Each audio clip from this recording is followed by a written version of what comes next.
Bonjour à toutes et à tous. Merci de vous être levés pour venir écouter ce qu'on avait à vous raconter sur les algues. Alors, je vais démarrer cette micro-conférence en vous parlant un petit peu d'une histoire d'amour entre notre humanité et les algues. Et on va remonter ensemble. Je vous propose un petit voyage à travers le temps pour remonter à la rencontre des premiers moments où l'humanité a commencé à utiliser les algues jusqu'à nos jours. Qu'est-ce qu'on en fait actuellement, en donnant un exemple d'application actuelle dans le domaine de l'agriculture, puisque je travaille moi-même pour une entreprise du monde agricole. Alors, on va parler des algues, évidemment, mais c'est bien, avant de commencer, peut-être qu'on commence par se mettre d'accord sur qu'est-ce que c'est que les algues. Et donc, je vous propose un petit panel photographique participatif où vous allez me dire si, selon vous, ce sont des algues ou pas qu'on voit à l'écran. Donc là, oui, voilà, ça paraît assez clair. Non.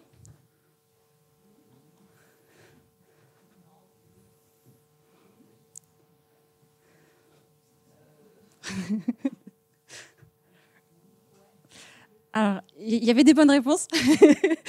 En fait, toutes ces photos montrent des algues. Ça peut paraître surprenant, mais on a vraiment... ces algues, en fait, sont des formes de vie qui ont colonisé tous les environnements, tous les écosystèmes. On a celles dont on est les plus familières, ce sont ce qu'on appelle les macro-algues, donc des algues qu'on peut voir à l'œil nu quand on va se balader sur les plages, mais on a également en fait tout un panel assez incroyable de micro-algues. Donc c'est toutes les photos qu'on a sur la droite. Ici, vous avez un bloom planctonique observé depuis l'espace. Ici, vous avez une symbiose entre une algue et un champignon qui donne les lichens. Et vous avez ensuite ces fameuses falaises d'Étretat, qui sont en fait des accumulations de squelettes calcaires de diatomées qui ont mis des millions d'années à se sédimenter au fond des océans et au gré de la variation du niveau de la mer, forment aujourd'hui ces structures géologiques, mais à partir d'un carbone organique. Ou encore ce glacier avec, vous voyez, ces traînées rouges qui sont en fait des micro-algues qui ont colonisé les environnements de haute montagne. Donc en fait, les algues, de façon générale, c'est vraiment un terme valise qui renferme une diversité incroyable d'organismes macroscopiques et microscopiques. Et si on remonte un petit peu dans le temps, en fait, on voit que ça fait très longtemps que l'humanité a commencé à utiliser. Alors ici, je vais surtout vous parler des macro-algues, puisque c'est celles qu'on peut le plus facilement récolter, identifier. Et donc, les premières traces archéologiques datent de 14 000 ans avant notre ère, dans des grottes au Chili, où on a retrouvé des cendres d'algues dans les foyers de ces grottes-là, qui attestent vraiment d'un usage. On ne sait pas trop si c'était pour la consommation alimentaire ou bien pour des propriétés médicinales, mais toujours est-il que il y avait une transformation réelle de cette biomasse par les populations côtières de cette époque. On continue un petit peu à avancer dans le temps.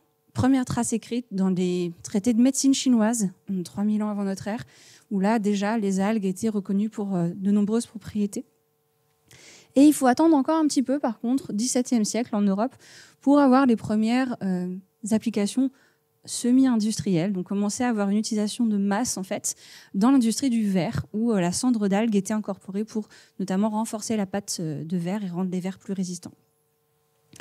On a eu aussi, pendant plusieurs siècles, toute une économie autour du brûlage en fait, des grandes algues brunes pour faire ce qu'on appelait des pains de soude, qui étaient utilisés dans plein d'applications différentes, notamment en savonnerie, également pour extraire de l'iode. Et Catherine va vous parler juste après de cette application-là, notamment. Troisième phase, on va dire, d'industrialisation de cette matière première, c'est l'extraction de ce qu'on appelle des hydrocolloïdes. Donc, ce sont en fait des molécules qui ont la capacité d'absorber une grande quantité d'eau et donc qui vont modifier la texture, les propriétés de ce à quoi on les mélange. Donc, notamment en industrie alimentaire, tout ce qui va être les crèmes dessert. On utilise beaucoup des extraits d'algues, les E400 à E407, alginate, agar, carragénane. On en consomme presque tous les jours sans le savoir. Et actuellement, on est dans ce qu'on pourrait appeler la 4e phase industrielle, où là, on va s'intéresser vraiment à l'étude des composés actifs. On va venir essayer de craquer le code de la structure de toute cette complexité algale pour venir produire plein d'extraits différents, pour que ce soit pour la nutrition, santé humaine, animale ou végétale. Alors on a vu un petit peu cette histoire des hommes et des algues, mais si on remonte même encore plus loin dans le temps, ici vous avez une représentation de l'échelle du vivant avec des unités qui sont parfois un peu difficiles à appréhender pour nous quand on parle de giga-années, compliqué. Donc je vous propose une petite équivalence avec sur une échelle de vie humaine de 100 ans. Voilà, si on considère que la vie est apparue il y a à peu près 100 ans sur Terre, les premières formes de vie capables de faire la photosynthèse, donc les cyanobactéries, c'était il y a 79 ans. Et ce sont elles, en fait, les ancêtres qui ont donné progressivement au cours de l'évolution toutes les formes de vie algales qu'on connaît aujourd'hui, les macroalgues rouges, vertes, qui ont elles-mêmes donné naissance aux plantes terrestres. On ne le sait pas toujours, mais nos plantes, pourquoi on parle de plantes vertes sur Terre, c'est parce qu'en fait, elles sont toutes issues d'un ancêtre commun avec la lignée des algues vertes. Et plus tard, beaucoup plus tard, puisque c'était il n'y a que 5 ans, à échelle de vie humaine, nos petites algues brunes sont apparues. Donc vous voyez qu'il y a eu des millions et des millions d'années d'évolution en fait, entre toutes ces familles d'algues. Et donc ça vous laisse imaginer la diversité de molécules, la diversité génétique qui a eu le temps de se transmettre, d'évoluer au cours des millions d'années. Et si on regarde en quoi ça se traduit en termes aujourd'hui de valorisation sur le marché mondial, on a quand même 2/3 de la production mondiale qui est utilisée pour directement la consommation. Les algues, c'est principalement des végétaux en termes d'usage actuel.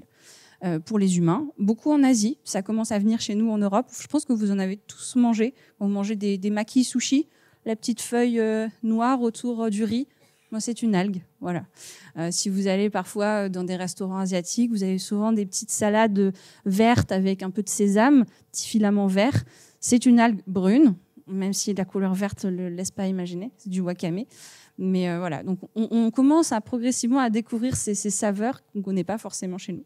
Et ça reste le premier usage des algues. On a aussi beaucoup d'applications au niveau notamment agricole pour les animaux d'élevage et pour les plantes de culture, avec des compléments alimentaires, des améliorateurs de semences ou des sols.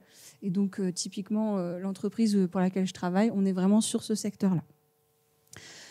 1/3 à peu près de la production mondiale reste encore consacrée à la fameuse extraction des colloïdes dont je vous parlais tout à l'heure, les hydrocolloïdes, donc les E400 à E407, qui sont beaucoup utilisés, comme je disais, en agroalimentaire, mais aussi en chimie fine, pour tout ce qui va être cosmétique, recherche, les fameuses boîtes de pétri qu'on voit beaucoup dans les informations pour montrer un petit peu les cultures bactériennes au laboratoire, pharmacologie comme agent d'enrobage, et puis d'autres industries un peu plus modestes en termes de volume, mais qui existent néanmoins, le textile, le BTP, ou les biomatériaux, comme Jean-Luc vous parlera tout à l'heure. Et donc, c'est vrai que ça montre un petit peu tout ce panel de possibilités, de champs des possibles autour des algues. Et alors, on est quand même dans une région qui est particulièrement bien adaptée à cette étude et à cette valorisation pour plein de raisons. La Bretagne, effectivement, historiquement, a cette tradition d'avoir toujours récolté, valorisé ces algues-là. On est la première région française au niveau des biotechnologies marines, plus de 80 entreprises qui se sont spécialisées dans la valorisation des ressources marines. On a beaucoup de structures de recherche comme la station biologique de Roscoff, mais aussi des universités, des structures de support, des centres techniques qui vont participer à tout ce tissu économique, toute cette dynamique vraiment d'études, de recherche et de valorisation industrielle autour des algues. Il y a plusieurs raisons, donc je disais le côté historique, effectivement, mais on a aussi tout un côté géographique. On est sur une côte très découpée, plus de 2700 km de côte, côte rocheuse. Il faut savoir qu'une algue, pour pousser, elle a besoin d'être fixée à un rocher. Et un autre facteur qui est un facteur important, qui va être le côté marée. Et donc ici, vous avez un petit film qui a été tourné juste en face, derrière cet écran. En fait, on a la vue directe sur l'île de Bages juste derrière. Et vous voyez un cycle en fait d'alternance marée haute, marée basse. Et donc cette différence de hauteur de l'eau, on appelle ça le marnage. Il faut savoir que 2 fois par jour, on a ça. On a vidange et re-remplissage. Et donc on a quasiment 9 mètres de marnage à Roscoff, ce qui est assez énorme. Au niveau mondial, on est plutôt autour de 2 mètres. En Méditerranée, 20 cm, pour vous donner une échelle de grandeur. Donc ça garantit quand même un très très bon renouvellement de l'oxygène, des nutriments et éventuellement une dilution des polluants s'il y en avait qui étaient présents, d'où une qualité de l'eau exceptionnelle et ça amène à une diversité incroyable. On a 3% de la biodiversité mondiale en macro-algues, alors que bon, 2700 km, c'est pas 3% des surfaces de côte mondiales. Donc on a vraiment une concentration en fait sur notre côte bretonne qui est vraiment très très intéressante. Et donc tout ça, ça amène à avoir diverses applications qui ont été développées au cours du temps, et notamment en agriculture. L'entreprise Olmix a proposé de venir valoriser en fait toutes les algues d'échouage qui pouvaient poser des problèmes, parce qu'une algue d'échouage, ça va faire partie de l'écosystème pour la fixation du cordon dunaire notamment, mais quand on a des accumulations excessives, l'écosystème n'a pas le temps d'absorber en fait cette biomasse, elle va commencer à pourrir et peut poser des problèmes sanitaires. Donc avant qu'elle pourrisse, nous, on la récolte fraîche et elle est traitée tout de suite pour pouvoir ensuite extraire différents principes actifs qu'on va valoriser en agriculture. Et je vais m'arrêter là, j'ai déjà débordé. Je vous remercie pour votre attention.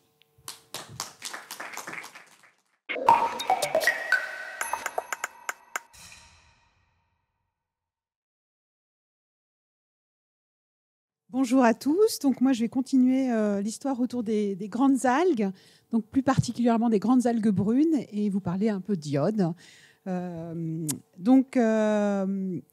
Comme vous l'a dit Maria, les algues sont exploitées depuis longtemps comme une ressource naturelle sur nos côtes, notamment par les paysans, et alors à la fois comme engrais, mais aussi comme depuis longtemps aussi comme alternative aux bois de chauffage. Donc il y avait ces fameux fours en pierre qu'on appelle des fours à Gouémont. Vous avez certainement dû rencontrer lors de vos balades le long des côtes, où ils brûlaient les algues et formaient ces pains de soude qu'ils utilisaient, alors un peu comme de la tourbe pour se chauffer, mais également qui étaient utilisés pour différentes exploitations.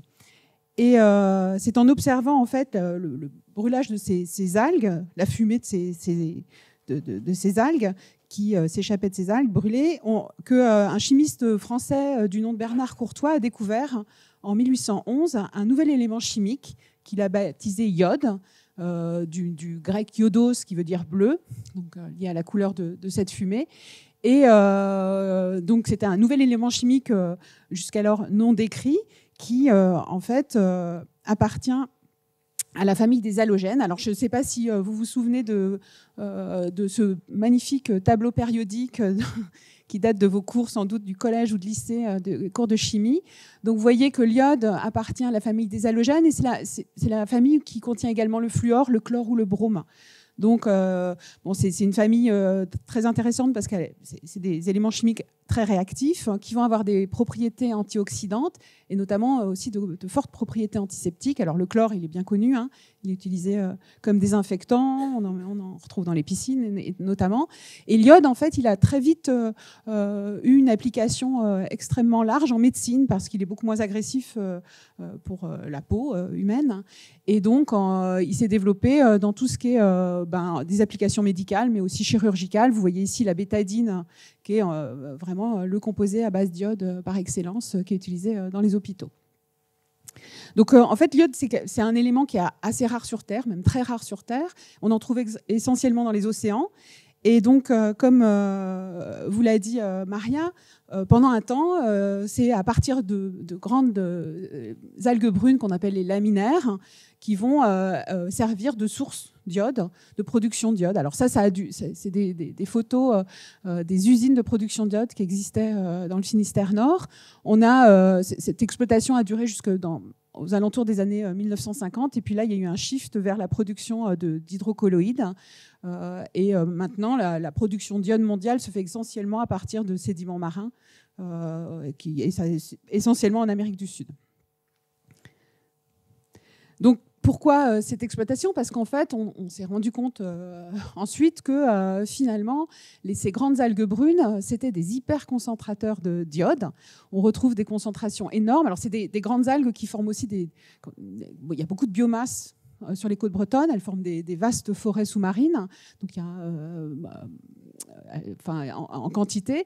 Et elles vont concentrer des fois jusqu'à 100 000 fois la concentration de l'eau de mer, qui est dans ces petites plantules. Donc, ce qui est très, très, très impressionnant. Il faut, par comparaison, la thyroïde, qui est voilà, l'organe des mammifères qui concentre l'iode se concentre entre 7 et 10 fois. Donc, vous voyez, l'échelle n'a rien à voir. Donc, une des questions, cette concentration très importante a suscité des recherches dès le début du XXe siècle. Et puis, ça a continué, il y a eu des pauses, et puis ça a repris dans les années 50.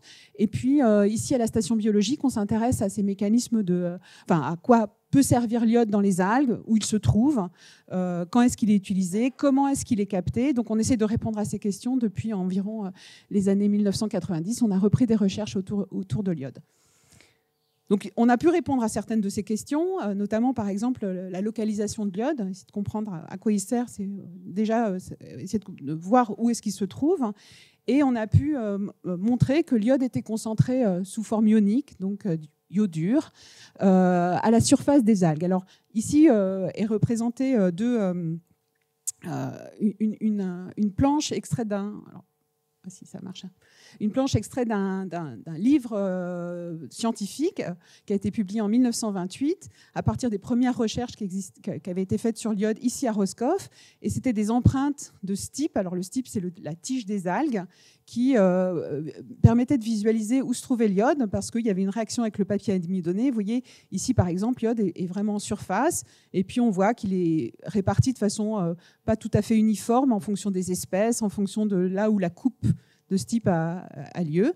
Et puis, on a pu nous confirmer beaucoup plus récemment, en fait, cette localisation périphérique très, très concentrée à l'extérieur des cellules. Donc ici, vous avez la surface de l'algue où se concentre l'iode. Donc c'est la couleur jaune qui est mise en évidence ici. Et donc, on a une énorme concentration à la surface des algues, à l'interface avec l'eau de mer, finalement. Si vous imaginez que l'eau de mer est là et que l'algue est ici, vous avez cette concentration. Donc, ces éléments nous suggéraient qu'en fait, ça avait un rôle aussi dans l'interaction avec l'environnement.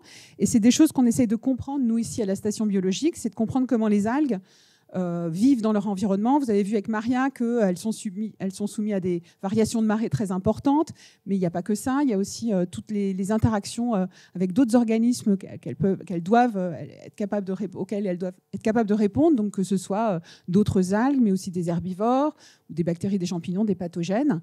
Donc on s'intéresse à ces mécanismes de réponse et on a pu montrer en fait que ces grandes algues brunes, comme les algues rouges ou comme les algues vertes, sont capables de reconnaître et de percevoir une agression, tout comme d'ailleurs nous, les animaux ou les plantes terrestres, en produisant des espèces activées de l'oxygène, ce qu'on appelle le burst oxydant, la bouffée oxydante. Et chez les animaux, on appelle ça la réaction inflammatoire. Donc, c'est une réaction extrêmement commune à tous les organismes eucaryotiques qui leur permettent en fait de faire une première réaction de défense très rapide en produisant ces espèces activées de l'oxygène qui vont stopper la progression du pathogène, par exemple, quand il y a une blessure ou quelque chose comme ça. Donc, les algues sont capables de faire ça. Et ce qu'on a pu montrer, c'est que parallèlement à cette production d'espèces activées d'oxygène, on avait un relargage d'iode dans le milieu environnement. Donc, c'est la courbe verte ici, qui était très rapide aussi. Donc, c'est quelques minutes après l'agression, la perception du stress. Donc, ce qui nous a conduit à dire qu'en fait, finalement, l'iode servait aussi de protection antioxydante. On est à la surface de l'algue quand on a ce type d'attaque. Donc, on avait un lien fort entre la réponse de l'algue et la remobilisation du stock d'iode. Et c'est des choses qu'on a pu confirmer sur différentes espèces d'algues. Donc là, on a mimé au laboratoire une marée basse, entre guillemets, où on a mis des algues dans un bidon, puis on a progressivement retiré l'eau, et puis on a mesuré l'émission d'iode moléculaire, donc suite à la disparition de l'eau, et on voit que très, très fortement et très rapidement, les grandes algues brunes produisent de l'iode, mais également des fucales. Donc les fucales, c'est des algues qui sont découvertes beaucoup plus souvent, qui sont plus haut sur les strands, donc comme Fucus, Ascophyllum. Et donc on avait systématiquement, dès qu'il y avait exposition à l'air, un efflux massif de cette iode. Et ces mesures ont été rendues possibles grâce à en fait, une collaboration avec des géochimistes qui sont capables de mesurer de façon très fine l'iode dans l'air au-dessus des algues. Et ça nous a permis en fait, d'aller vérifier ça aussi sur le terrain. donc d'embarquer sur un bateau qu'on a laissé s'échouer le long d'une marée basse. Et on a pu montrer que, en fait, au cours de la marée basse, effectivement, il y avait un efflux massif d'iode moléculaire, mais également de composés iodés, juste au moment de la marée basse. Donc là, on était au-dessus d'un champ d'ascophyllum, qui est découvert régulièrement à marée basse. Donc, pour finir, rien de tel qu'un petit schéma pour résumer tout ce que je vous ai raconté. Donc, vous saviez sans doute que le bon air iodé, ou ce qu'on appelle l'air iodé marin, donc avec des composés iodés, mais aussi bromés, provient des algues. Mais maintenant, vous ferez les liens sans doute avec le fait que les algues sont vivantes, relarguent ces composés, pas en continu, de façon complètement passive, mais bien en réaction avec le changement de leur environnement. Et puis, quand ces composés se retrouvent dans l'air, eh bien, en fait, on a une réaction complexe qui arrive. On a la formation d'un pool d'iode réactif. Alors ça, c'est aussi les collaborations avec les géochimistes qui nous ont permis de mettre le doigt dessus. C'est qu'eux savaient qu'il peut y avoir des réactions avec l'ozone. Alors l'ozone, c'est quelque chose qui peut arriver de la Terre. Quand il y a un petit vent de terre, donc c'est une pollution atmosphérique qui va réagir avec ce pool d'iode réactif uniquement en présence de lumière. Donc il faut qu'il y ait un beau soleil. Et on va avoir formation de particules iodées. Et ces microparticules iodées, c'est même des nanoparticules iodées, donc complètement invisibles à l'œil nu, vont servir de condensation à l'eau qui est dans l'air, et donc formation de nuages.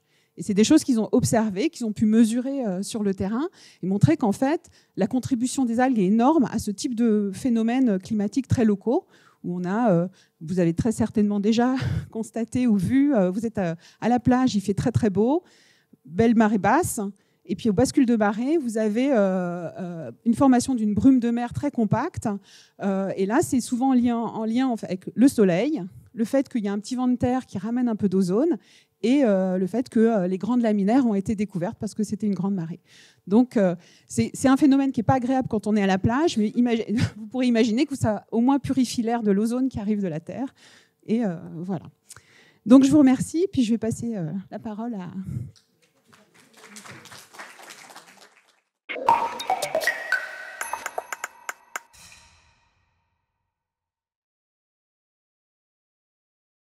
Bien, merci à tous d'être venus si nombreux aujourd'hui. Assister, vous avez renoncé à la messe pour venir nous écouter, c'est bien. Voilà, alors moi, maintenant que vous êtes incollable sur les algues et qu'on vous a expliqué toute leur histoire, d'où elles venaient, et puis alors on apprend plein de choses, l'été, la brume vient des champs d'algues qui nous entourent. Et eh bien, moi, je vais vous donner quelques exemples de ce qu'on peut faire avec les algues, notamment dans le domaine des matériaux. Donc, je travaille à Rennes, moi, à l'Institut des sciences chimiques, et je travaille sur les matériaux, les bioplastiques de façon générale. Et un jour, une artiste est venue à ma rencontre. Vous la voyez ici, vous voyez qu'elle a l'air... pleine de bonne volonté, on va dire. Sur la photo, on voit bien qu'elle est... on ne peut pas lui dire non, en fait, à Caroline. C'est Caroline Desnouettes. Et elle avait une idée, elle est venue comme ça, et elle m'a dit, j'ai un projet, c'est fabriquer un disque. Alors, sur ce disque, on va pouvoir enregistrer le chant des baleines, de façon plus large, le chant des cétacés. Et puis, ce disque, il va être en algues. Voilà. Donc, je lui ai dit, écoute, au début, j'ai dit, ah oui, c'est peut-être pas si facile que ça. Elle me dit ouais, mais je veux qu'il soit en algues. Et puis voilà. Alors, faut dire qu'elle sait s'entourer aussi, Caroline. Elle avait déjà travaillé avec la station biologique de Roscoff, justement. Déjà avec Catherine aussi. Et elle avait des contacts et elle avait déjà des algues sous différentes formes. Et autrement, elle avait aussi travaillé avec Olivier Thomas de Sorbonne Université, qui est un bioacousticien et qui lui a fourni les fichiers sonores des enregistrements des cétacés. Et donc, à partir de là, elle me dit il faudrait mettre en œuvre un matériau qui puisse servir de support pour enregistrer le chant des cétacés. Alors, là-dessus, moi, il a fallu créer un projet scientifique, c'est-à-dire que inscrire ça dans un plus large projet de recherche qui permettrait de fabriquer un matériau, on va dire biosourcé, biodégradable, qui pourrait être le support d'enregistrement de son, et qui permettrait de supplanter le disque vinyle qu'on connaît actuellement, qui est fabriqué en PVC. Et c'est un matériau qui n'est pas très vertueux, pas du tout vertueux d'ailleurs d'un point de vue environnemental.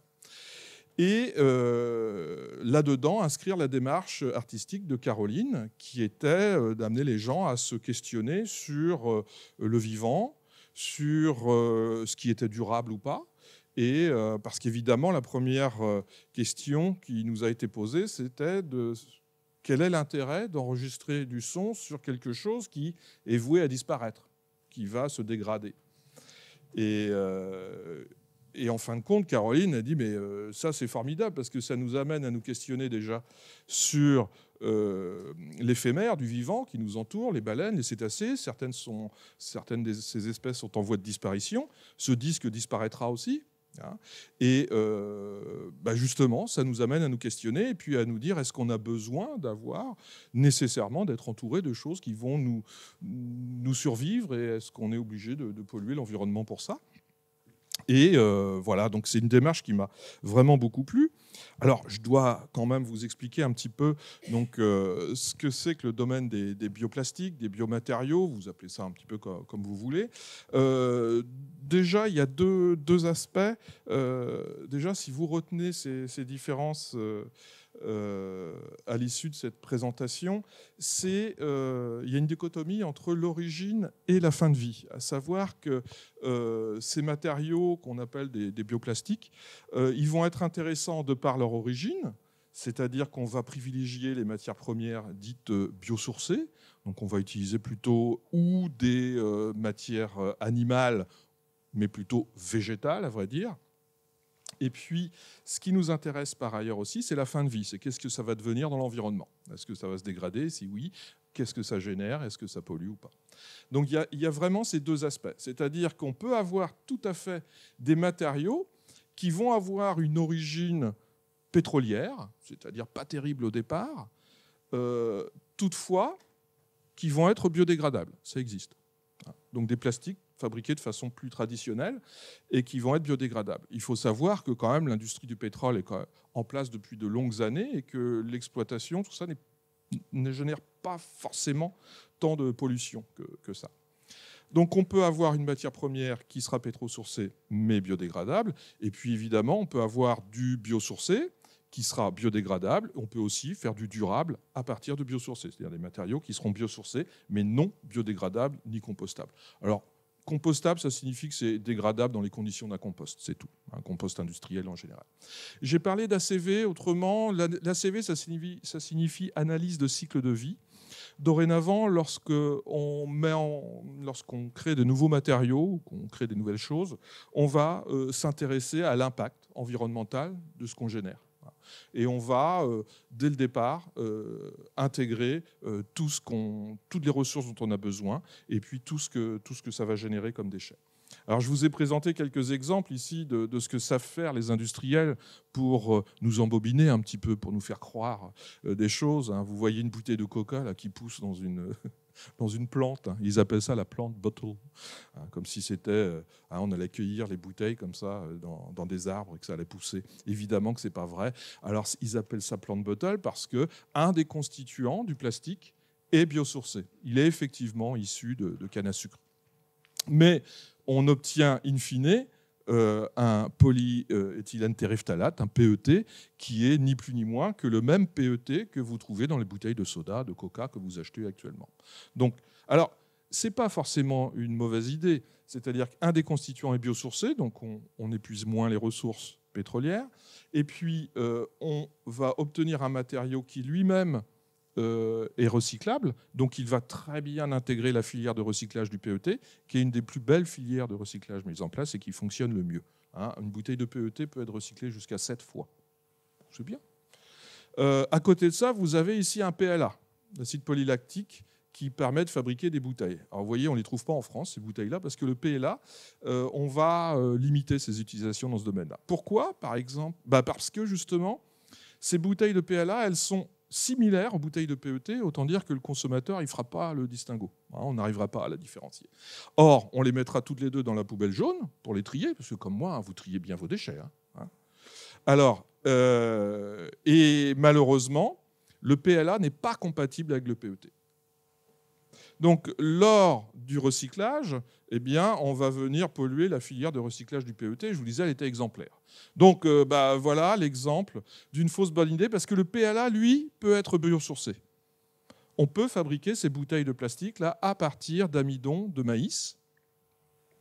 Alors, après, on peut justement, lorsqu'on fait des mesures d'ACV, se rendre compte que pour cultiver le maïs et fabriquer des bouteilles, il faut des tracteurs, il faut des pesticides, on épuise le sol, bref. Donc finalement, c'est peut-être pas si simple que ça.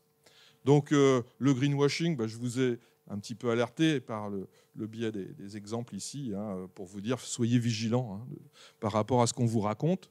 Et puis, on essaye de faire au mieux, évidemment. Et alors, moi, ce qui m'a intéressé dans le projet de Caroline Desnouettes, c'était justement de supplanter ce PVC qui est utilisé pour la fabrication des vinyles. D'ailleurs, le terme de vinyle vient de là, polyvinyl chloride, donc c'est un polymère vinylique. Et c'est un polymère qui est halogéné. On a vu les halogènes avec Catherine, donc la colonne des halogènes, donc pas top pour l'environnement. Sa combustion génère des gaz pas terribles, donc c'est responsable de l'acidification des plus acides, par exemple, à cause du dégagement d'HCl. Il est pétrosourcé. Un jour ou l'autre, on n'aura plus de pétrole, donc s'en affranchir du PVC, c'est pas mal. Et essayer de le remplacer par autre chose, c'est plutôt intéressant. Donc, on est parti sur les algues avec Caroline. On a travaillé pendant 3 ans ensemble. Elle a été artiste en résidence. Elle est toujours artiste en résidence à l'Université de Rennes.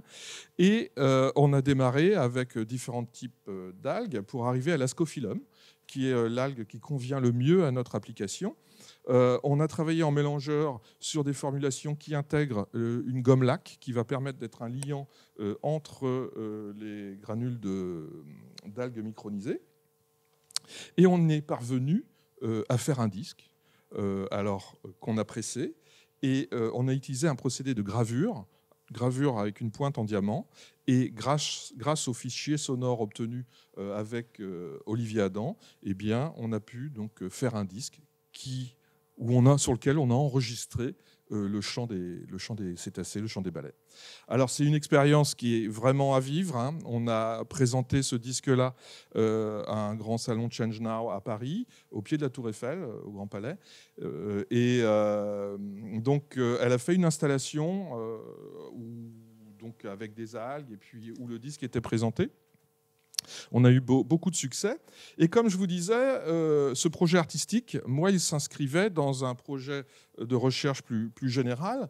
Et si j'avais quelques réticences au départ sur l'utilisation des algues, et dans le domaine des matériaux, ça avait déjà été tenté au préalable. Je connaissais pas mal les alginates. J'avais orienté, en parallèle de ce qu'on a fait avec Caroline, les recherches sur un polymère que je connais bien, qu'on a développé depuis plus de 10 ans maintenant au laboratoire, en collaboration avec de nombreux partenaires. Il s'agit des polyhydroxyalcanoates. Alors c'est un terme un peu compliqué, mais ce sont des polyesters, des plastiques fabriqués. Alors c'est ça qui est assez étonnant.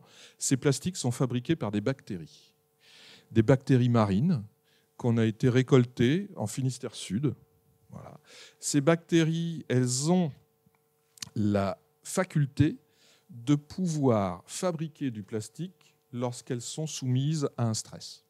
Tout à l'heure, le stress chez les algues favorisait le dégagement d'iode. Vous avez vu comment elles pouvaient réagir. Eh bien, par une réaction inflammatoire. Eh bien, ici, vous voyez qu'on va travailler en réacteur. Au départ, on va avoir des bactéries qu'on va faire se développer dans un milieu nutritif idéal. Alors, je ne vous cache pas qu'avec les partenaires, on va, pour rester toujours le plus vertueux possible, travailler sur un milieu qui sera le plus possible issu des déchets. Donc, on va faire croître nos bactéries dans des déchets de l'industrie agroalimentaire, par exemple. En Bretagne, on est bien placé pour ça. Donc on fait croître nos bactéries, on arrive à une population max ici, et puis là, on va appliquer un stress. Ce stress, c'est un stress alimentaire. On va mettre ces bactéries en carence d'un des éléments, c'est en carence d'azote. Et dans ces conditions-là, nos bactéries, elles vont se mettre à fabriquer, à stocker l'énergie sous forme de plastique. Nous, on le fait sous forme de graisse. Elles, c'est sous forme de plastique. Et vous voyez que quand on est au maximum de la production de PHA, eh bien on va venir extraire ces granules de polyhydroxyalcanoate, de polyester, et on en fait des plastiques. Alors, mon gobelet a été rangé, je vous montrerai ça tout à l'heure. Et ces plastiques-là, eh bien, on a pu les utiliser pour mélanger avec des algues, mais aussi de façon seule, pour en faire des disques. Alors ici, je vous ai présenté ce qu'on a, le fruit de nos travaux. Donc vous nous voyez ici au labo avec Caroline. Derrière, on a le mélangeur.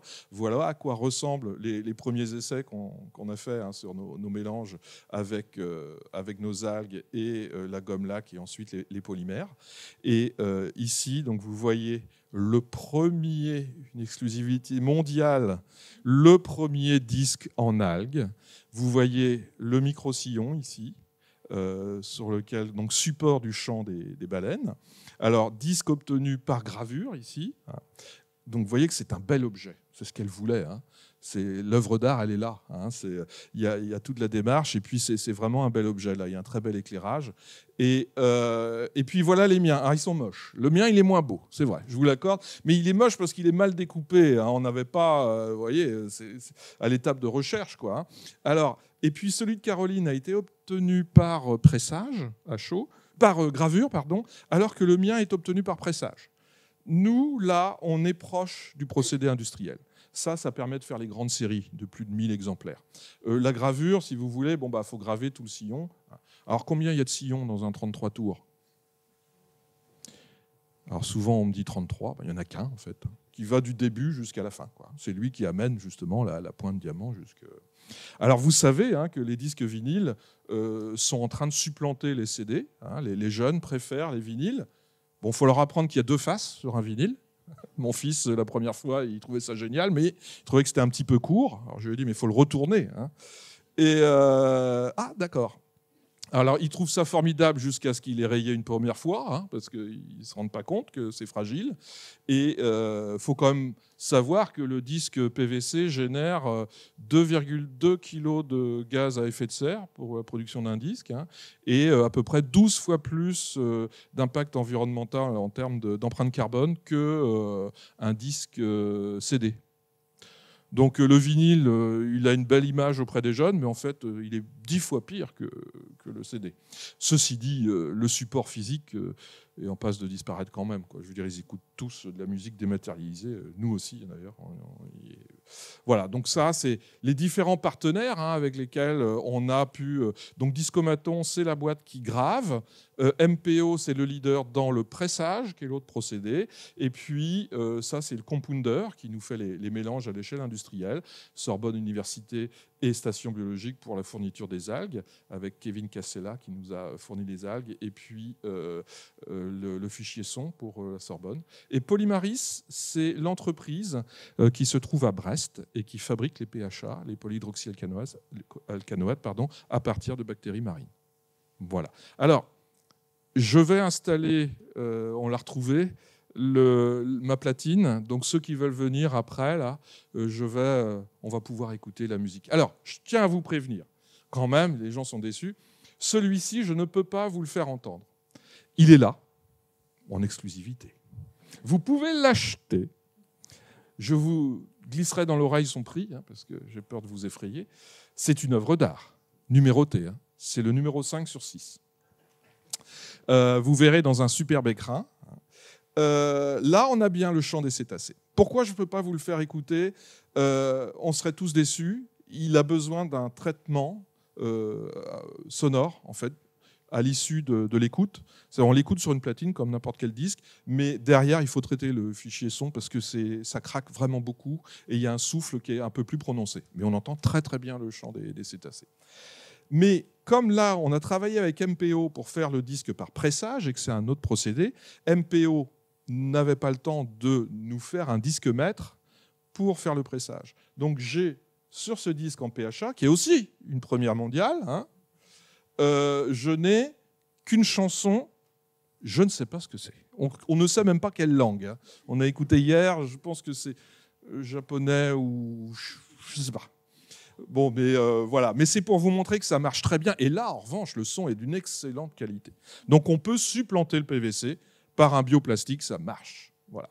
Donc la prochaine étape, c'est ce qui nous attend là, en fin du mois de... Fin juin, ça va être un peu court, mais début juillet, on va presser un disque avec véritablement le chant des cétacés. On a pris rendez-vous avec MPO, on va avoir du mélange et on va pouvoir faire des disques avec le bon fichier son dessus. Mais là, vous pourrez déjà écouter. Et là, j'ai dû largement dépasser mon temps de parole. Mais on n'avait rien prévu après, de toute façon. Voilà. Merci à vous pour votre écoute.